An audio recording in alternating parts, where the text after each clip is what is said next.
without you.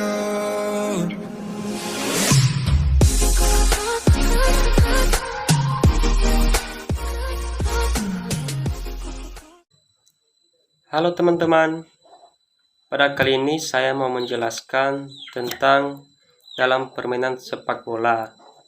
Yang pertama dulu ada tentang peraturan permainan sepak bola, dan yang kedua persyaratan atau perlengkapan wasit permainan sepak bola. Saya mau menjelaskan yang pertama dulu, peraturan permainan sepak bola. Sebelum itu dulu teman-teman, mohon kepada teman-teman biar bisa subscribe, like, share pada teman-teman semua. Jadi langsung saja saya menjelaskan dalam peraturan permainan sepak bola. Yang pertama, dalam permainan sepak bola itu ada yang mempunyai regu yang dimainkan masing-masing oleh 11 orang, termasuk seseorang penjaga gawang. Dalam permainan sepak bola, para pemain menggunakan kemahiran kakinya, kecuali penjaga gawang yang bebas menggunakan semua anggota badannya. Tujuan masing-masing regu ialah memasukkan bola ke gawang lawannya sebanyak-banyaknya dan mempertahankan supaya gawangnya sendiri terhindar dari kemasukan bola oleh oleh lawan. Oke, teknik dasar dalam permainan sepak bola yang umumnya yang kita ketahui yaitu menendang, menggiring, mengoper, menyundul, dan lain-lain. Dalam permainan sepak bola ada yang namanya aturan-aturan atau ukuran lapangan, nama permainan, dan saya mau menjelaskan yang pertama itu lapangan. Lapangan sepak bola memiliki ukuran yang sangat standar, adalah sebagai panjang garis samping 100 sampai 110 meter dan lebarnya 64 sampai 75 meter. Kedua, lama permainan. Permainan sepak bola dibagi dalam 2 babak. Masing-masing babaknya lamanya 45 menit dengan waktu istirahat 10 menit. Waktu-waktu yang terbuang setiap babak karena adanya sesuatu hal, misalnya terjadi pelanggaran atau sebab lainnya, harus diganti dengan cara menambahkan waktu. Ketiga, permulaan permainan. Permulaan dalam permainan sepak bola memiliki beberapa tahap, yaitu yang pertama, permainan dimulai pada awal babak pertama dengan tendangan dari titik tengah lapangan menuju ke arah lapangan lawan atau kick off. Yang kedua, pada waktu bola akan dimainkan, para pemain lawan harus berdiri sekurang-kurangnya berjarak 9,15 meter dari bola. Ketiga, permainan dimulai lagi apabila terjadi gol.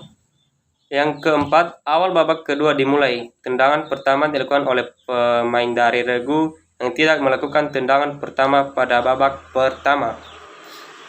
Lanjut, yang keempat, bola mati. Bola akan dikatakan mati jika bila terjadi pelanggaran, bola keluar lapangan, bila terjadi kecelakaan. Yang kelima, bola dalam permainan. Di luar hal tersebut, bola dalam permainan dari awal sampai akhir pertandingan berlangsung, termasuk jika bola mental dari tiang gawang, tiang bendera sudut ke dalam lapangan atau mengenai wasit. Yang keenam, offside. Seorang pemain dinyatakan berdiri offside jika pada waktu bola dimainkan kepadanya, ia lebih dekat dengan garis gawang lawan daripada pemain pihak lawannya, kecuali jika ia berdiri di lapangan sendiri. Without you.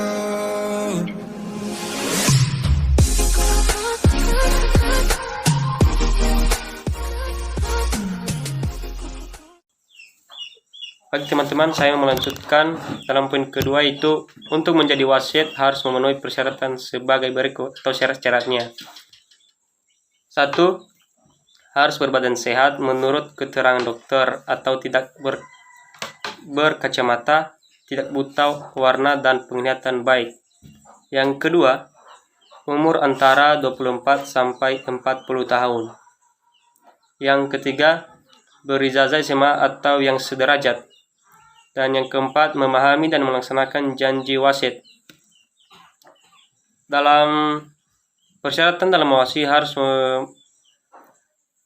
melengkapi pakaiannya, yaitu 1. Baju lengan pendek atau lengan panjang, celana pendek, kaos kaki, sepatu bola. Pada dada sebelah kiri dipasang badge menurutnya haknya dan menurut ketentuan. Yang kedua, peluit diikat dari pergelangan tangan. Yang ketiga, notes atau buku kecil dan pensil atau alat tulis yang lain. Yang keempat, jam wasit, stopwatch atau jam tangan. Yang kelima, uang logam untuk undian. Yang keenam, cadangan peluit dan pensil atau alat tulis yang lain. Yang ketujuh, kartu merah dan kuning. Kerjasama antar wasit, hakim garis, dan wasit cadangan. Dalam memimpin suatu pertandingan, wasit dibantu oleh 2 hakim garis. Tugas dan kewenangan yang diberikan kepadanya dimulai setelah memasuki lapangan permainan. Wasit dan hakim garis harus saling mengisi kekurangan, saling membantu, dan bekerja sama. Tugas seorang wasit yaitu menegakkan dan menjalankan peraturan, tidak menjatuhkan hukuman pada saat wasit itu yakin bahwa dengan jalan menghukum akan memberi keuntungan pada regu yang melanggar, membuat catatan jalannya pertandingan, memberikan tendangan bebas langsung atau tidak langsung, memberi tendangan hukuman, memberikan teguran atau peringatan ringan, menghentikan permainan untuk sementara atau seterusnya, menentukan apakah bola yang akan digunakan untuk pertandingan memenuhi syarat. Tugas hakim garis: membantu tugas wasit dengan berpegang teguh kepada peraturan yang sudah ditentukan, memberi isyarat kepada wasit dalam hal-hal sebagai berikut. Bila bola di luar permainan harus dilakukan tendangan sudut atau tendangan gawang, serta bila terjadi bola keluar melalui garis samping harus menentukan regu mana yang berhak untuk melakukan lemparan ke dalam. Apakah permainan dalam keadaan offside? Tugas wasit cadangan yaitu menggantikan wasit atau hakim garis apabila berhalangan, mengurusi pergantian permainan, memberi isyarat kepada wasit jika pertandingan telah selesai, melarang ofisial regu masuk ke dalam lapangan pertandingan, menerima isyarat dari wasit tentang nilai dan penghentian pertandingan, memberikan pendapatnya jika diminta oleh wasit pertama. Oke teman-teman, itu saja dari saya untuk menjelaskan tentang peraturan-peraturan dalam permainan sepak bola. Without you.